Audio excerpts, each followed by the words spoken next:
Smart et réglo, le droit, rien que le droit, non pas le roi, parce que si on tire le dé, ça fait le roi. On parle des nouveaux réseaux de messagerie, alors vous les avez sur vos téléphones, à l'épreuve du droit du travail, tant sur le droit à la déconnexion que sur évidemment la confidentialité de vos messages. On en parle avec Nathalie Devernay. Bonjour Nathalie. Bonjour. Vous êtes avocate associée en droit du travail, cabinet Bird Bird, et on parle justement de ces messageries internes. Le droit du travail les observe, Slack, Teams, etc. Parce que le Covid a fait qu'on avait 15 possibilités de se connecter en visio. D'abord, il y a deux sujets. Commençons peut-être d'abord par le droit à la déconnexion, parce que c'est un vrai sujet. Sur les ordinateurs, il y a des boîtes qui, dès 19h, boum, ferment tout. Bon, là, c'est facile, hein, le rideau tombe. Mais là, sur les messageries, comment on fait ? Eh ben, c'est tout l'intérêt et l'enjeu de ces messageries, c'est que c'est à la fois l'hyper-accessibilité, c'est accessible sur nos devices, sur nos smartphones, sur nos ordinateurs, donc énormément d'avantages, et on l'a tous vu pendant le confinement, et vous l'avez dit, il y a eu un essor de ces messageries à vocation professionnelle, mais le pendant, c'est l'hyperconnexion et le risque pour les entreprises d'aggraver encore des cas de burn-out et de surcharge. Donc, vigilance. Mais l'avocate que vous êtes, vous avez une entreprise ou inversement des salariés, ou un salarié vous dit, moi, effectivement, j'ai plus de connexion à partir de 19h30, je réponds plus à de mail, j'ai pas le droit, mais par contre, je continue toujours jusqu'à minuit à faire du Slack ou du Teams ou d'autres messageries, ou du WhatsApp par exemple. Qu'est-ce que dit le droit là-dessus ? Alors le droit ne différencie pas selon le canal de messagerie. D'accord. La règle est la même, que vous écriviez à l'époque un courrier sur votre ordinateur ou un mail ou maintenant un message Slack ou Teams. La règle est la même. L'employeur est censé assurer une charge de travail raisonnable et le collaborateur est aussi censé alerter sa hiérarchie lorsqu'il ressent une charge de travail excessive ou des sollicitations le week-end ou les jours fériés. Juste un mot, parce que bon, tout le monde connaît, mais c'est intéressant. Ça sert à quoi, vu de la fenêtre d'un avocat, ces messageries ? En plus de celles qui existent déjà, les classiques. Exactement. Alors, ce qu'on a vu naître pendant le confinement, bien sûr, c'est cette facilité d'accès, quand tout le monde n'avait pas forcément un poste fixe, un ordinateur avec une connexion Wi-Fi, la facilité d'accès, la joignabilité, la sociabilité aussi entre les collaborateurs, parce que c'est ça qui est très important, c'est que ces messageries sont utilisées à des fins professionnelles, mais aussi à des fins sociales dans l'entreprise. Ouais, les passions sur le foot, le sport en commun. Et on recrée ce lien qu'on a un peu perdu avec le télétravail. Et là, pour ça, ces messageries instantanées sont parfaites. Et ce qu'on voit apparaître aussi, qui est assez nouveau, qu'on voit aux États-Unis, c'est l'utilisation de ces messageries, notamment Slack, comme forum de recrutement. Et j'ai lu quelque part que Slack était le new LinkedIn. On voit maintenant qu'on a même des groupes semi-publics sur Slack, donc vous devez être invité. Et c'est un forum d'échange entre pairs d'un même secteur industriel ou économique. Très intéressant. Avec des techniques de recrutement via Slack. Donc, quand vous dites recrutement, on va chasser, quoi. On chasse. Il y a de la chasse. Exactement. Tu fais quoi ? T'en es où ? Ça se passe bien ? T'as pas envie d'aller venir chez moi ? Enfin, c'est ça l'idée. Hein. C'est archi fluide, archi souple. Mais concrètement, est-ce que par défaut, même si on parle tennis, on parle football et qu'on se marre bien, est-ce que pour la justice, le droit, c'est considéré quand même comme des échanges professionnels, quoi qu'il arrive ? Alors, vous mettez le doigt, Arnaud, sur exactement la problématique juridique du moment. On n'a pas de décision encore en cours de cassation sur Slack. Pas de jurisprudence, comme on dit. Pas de jurisprudence. Elle est en train de se créer. On a des premières décisions dans les juridictions du fond, les conseils de prud'homme. Oui. Le principe, maintenant qui est connu, qui est celui des mails, depuis 2009, c'est que, par défaut, tout ce que vous écrivez sur votre outil de travail professionnel est professionnel. L'employeur peut y accéder. Ça peut être utilisé comme mode de preuve pour sanctionner un salarié, par défaut. Sauf, et c'est la fameuse exception que vous connaissez, lorsque c'est expressément identifié comme personnel. Il faut l'avoir écrit sur son Slack. Personne ne le fait. Personne ne le fait. Évidemment. Personnel.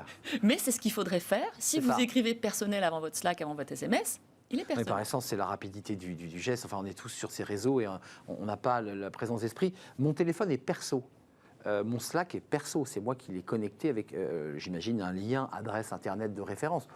En rien, tout ça est professionnel. Alors, c'est là qu'on a une petite divergence. Le Slack, bien évidemment, outil professionnel, smartphone de l'entreprise, pas de sujet. Là, il n'y a pas photo. Pas de sujet.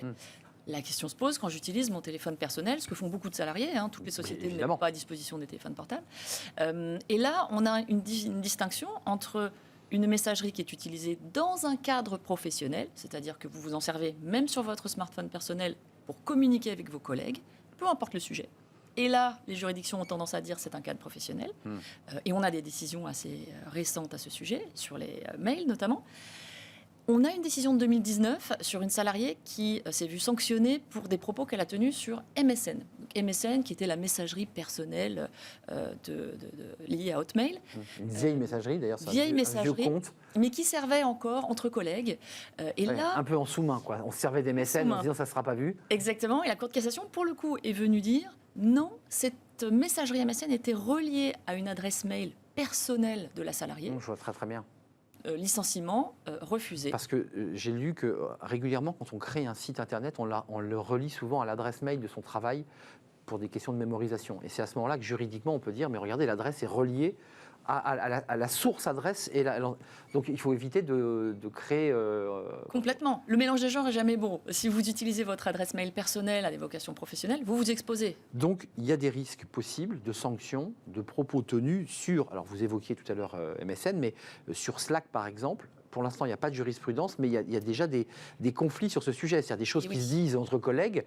D'ailleurs, parenthèse, comment on récupère les infos? Parce que par essence, c'est secret. Il y a des gens qui espionnent. Comment ça se passe? Comment on récupère les propos? Tout simplement, une copie d'écran. Une impression d'écran sur votre téléphone, vous faites une petite capture d'écran au moment opportun, c'est un collègue qui vous dénonce. On est d'accord, il y a toujours quelqu'un qui vous pique l'info. Exactement. D'accord. Dans certaines des décisions, c'était des gens qui utilisaient les ordinateurs partagés. Bon, là, voilà. On peut aussi, bien évidemment, faire des impressions. Donc, ce qu'on voit, nous, devant les juridictions, c'est des pages et des pages d'impressions, de chats qui sont produites. Sympa à lire pour l'avocat. C'est sympa et pour le juge. Et puis, on peut faire aussi du constat d'huissier pour vraiment... assermenter la validité de la date et de la pour prouver que c'est un vrai... réalité de ces échanges. Voilà, l'huissier va être là pour dire oui. Mais ça pose un problème, et j'imagine que la Cour de cassation est confrontée à cette question. Liberté d'expression, c'est-à-dire capacité pour un collaborateur d'avoir son espace de liberté, et l'impossibilité de pouvoir s'exprimer parce qu'il y a des règles dans l'entreprise. C'est ça le sujet. C'est ça, c'est vraiment la limite de la liberté d'expression. Et vous le disiez, on commence à avoir des décisions. Alors on a une première décision qui a été rendue au sujet de Vice. On avait eu 2 journalistes licenciés sur des propos tenus. Alors c'était pas Slack, je crois que c'était Google Chat ou Teams, propos à connotation ou à contenu raciste, sexiste et homophobe. Les licenciements ont été notifiés, les licenciements sont confirmés. Et les salariés ont eu beau dire « c'est ma liberté d'expression, j'ai échangé avec un collègue, c'était sur le ton de l'humour ». C'était un groupe de chat fermé, c'est-à-dire qu'on était 8-9, peu importe, pour les juridictions.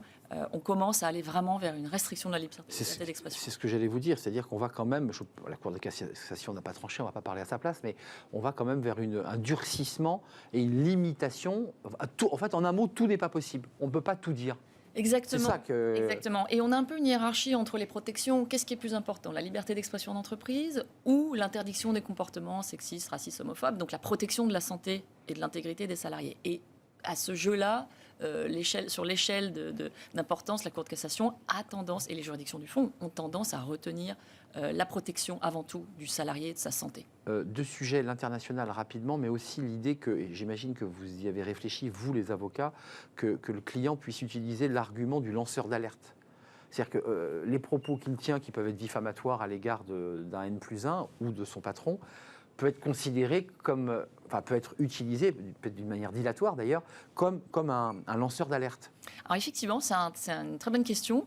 On le voit à l'international, on a entendu des affaires Netflix où des cadres dirigeants de Netflix ont fait des commentaires sur leur hiérarchie, sur leur directrice marketing, et donc ont été bien évidemment licenciés, parce qu'on est aux États-Unis, ont contesté leur licenciement en utilisant d'une part la liberté d'expression, d'autre part la violation de la vie privée, puisque c'était des échanges qui avaient lieu le week-end, et d'autre part l'alerte en disant mais c'était de notre obligation en tant que cadre de dénoncer des politiques avec lesquelles on n'était pas d'accord. Dilatoire selon vous ça? Enfin ça peut être dilatoire? Pour l'instant, ce n'est pas du tout retenu, en tout cas par nos amis d'outre-Atlantique. Je vois mal comment un salarié pourra justifier la protection du lanceur d'alerte. Entre guillemets, tout dépend du contenu des propos tenus dans le texte. Si c'est un travail un peu structuré dans l'organisation, ce n'est pas pareil que d'insulter quelqu'un sur sa couleur de peau. Exactement, exactement. Merci, c'est passionnant parce que c'est un sujet, on est à la pointe là, de ce qui va se passer. Et la Cour de casse va trancher, selon vous Oui, on a des décisions. On a une décision Huffington Post qui est Exact. attendue du Conseil de prud'homme de Paris, également sur Slack. Donc très bientôt, on aura des règles un peu plus claires. Et je pense que ça ne dispense pas les entreprises, pour l'instant, d'être très claires sur à quoi sert la messagerie Slack, comment est-elle encadrée, le code de conduite s'y applique, les valeurs de l'entreprise s'y appliquent, et ce que diraient les valeurs de Netflix, et je l'ai vu dans la décision aux États-Unis, les true values de Netflix. Donc les valeurs, c'est ne n'écrivez jamais sur ces messageries ce que vous ne diriez pas en personne à votre collègue. C'est ça la règle. Je pense que c'est ça au fronton de l'entreprise. Voilà. Et ne faites pas aux autres ce que vous ne voudriez pas vous-même subir. C'est ça. Merci Nathalie Devernay de nous avoir rendu visite, avocat associé en droit du travail, cabinet Bird & Bird. On fait une courte pause et on va se tourner vers justement la place des femmes en entreprise, la loi Zimmermann-Copé, la loi Rixin et les assises de la parité. Elles auront lieu demain pour donner peut-être un coup d'accélérateur encore, parce que la loi Rixin prévoit tout cela, mais sur un délai très long, c'est 2030, 2035, et puis 30% seulement de femmes. Est-ce qu'on ne peut pas aller encore plus loin? Quels sont les freins? Quels sont les plafonds de verre, comme on dit? On en parle tout de suite avec nos invités.